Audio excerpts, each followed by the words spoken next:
சிதம்பரத்தில் கனகசபை மீது பக்தர்கள் ஏறி சாமி தரிசனம் செய்ய விடாமல் கதவை அடைத்து வைத்துள்ள தீட்சிதர்களால் பரபரப்பு ஏற்பட்டிருக்கிறது. இந்நிலையில் சிதம்பரம் நடராஜர் கோயில் தீட்சிதர்கள் மீது இந்து சமய அறநிலையத்துறை அதிகாரி சரண்யா புகார் மனு அளித்திருக்கிறார். இது தொடர்பான கூடுதல் விவரங்களோடு இணைகிறார் எமது செய்தியாளர் கண்ணதாசன். கண்ணதாசன், வணக்கம். இந்து சமய அறநிலையத்துறை அதிகாரியினுடைய இந்த புகார் மனு மீது எதுவும் நடவடிக்கை எடுக்கப்பட்டிருக்கிறதா? முழு விவரம் என்ன கண்ணதாசன்? வணக்கம்.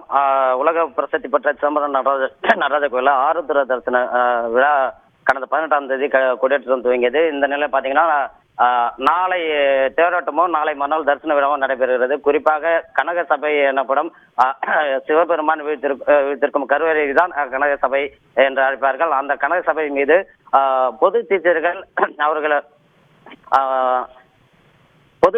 அந்த சுவாமிக்கு பாரம்பரிய முறையில் பூஜைகள் செய்ய இருப்பதால் இன்று 25, 26, 27, 28 ஆகிய 4 நாட்கள் பக்தர்கள் மேலே தரிசனம் செய்ய வேண்டாம் என கேட்டுக்கொண்டனர். ஆனால் தமிழக அரசின் அரசாணைப்படி கனகசபை மீது பக்தர்கள் சுவாமி தரிசனம் செய்ய வேண்டும் என்பது கட்டாயமாக உள்ளது. குறிப்பாக இந்து சமய அறநிலையத்துறை அதிகாரி அதாவது தில்லைக்கோவில் செயல் அலுவலர் சரண்யா இன்று காலை அதிகாரிகளுடன் பக்தர்களை மேலே அனுமதிக்க வேண்டும் என்று தீட்சிதர்களிடம் கேட்டபோது அவர்கள் அதற்கு உடன்படாமல் நாங்கள் திறக்கப் போவதில்லை என்று வலுக்கட்டாயமாக சரண்யாவிடம் தெரிவித்தனர். இதனால் அரசு அதிகாரிகளை பணி செய்ய விடாமல் தடுப்பதாக சிதம்பரம் நகர காவல் நிலையத்தில் சரண்யா புகார் அளித்துள்ளார். புகாரை பெற்றுக்கொண்ட போலீசார் நடவடிக்கை எடுப்பதாக கூறியுள்ளனர்.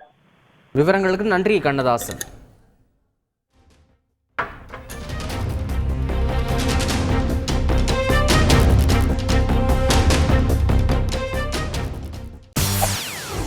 செய்திகளை உடனுக்குடன் தெரிந்து கொள்ள உடனே சப்ஸ்கிரைப் பண்ணுங்க.